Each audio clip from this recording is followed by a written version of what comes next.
احلى من هيك. رندا كعدي اهلا وسهلا فيك، بدي اقول لك الف الف الف مبروك. انت وين بتكوني بترفعي اسم لبنان بالعالي مش بوجهك فعلا. هلا شفت كبار وصغار حتى هذا الجيل الجديد بحب رندا كعدي. اهلا وسهلا فيك، الف مبروك. هردبشت خبينا شوي اكثر.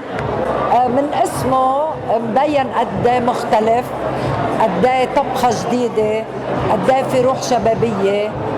هردبشت يعني شو ما كان، فهو مختلف بالجوهر.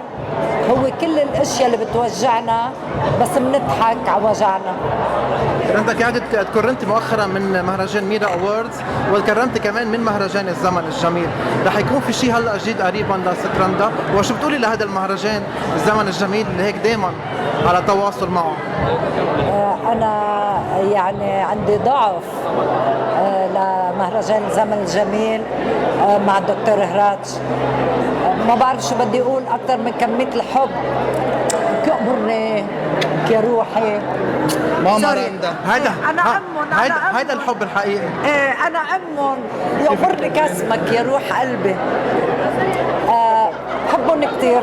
شو بدي اقول لدكتور هراج؟ انه انا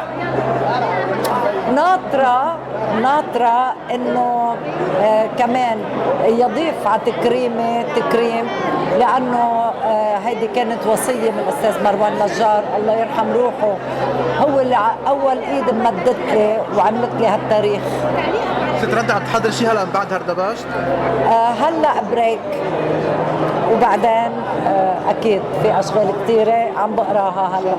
كيف بتعيد العالم هيك بمناسبه صار قريبا عيد الفطر؟ ايه انا بدي اعيد كل الناس بعيد الكبير، عيد الفصح المبارك شرقي غربي، وعيد عيد الفطر المبارك.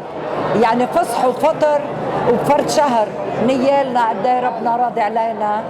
ان شاء الله يا رب بالسلام بكل شيء بنتمناه كلبنانيه وبيلبق لنا.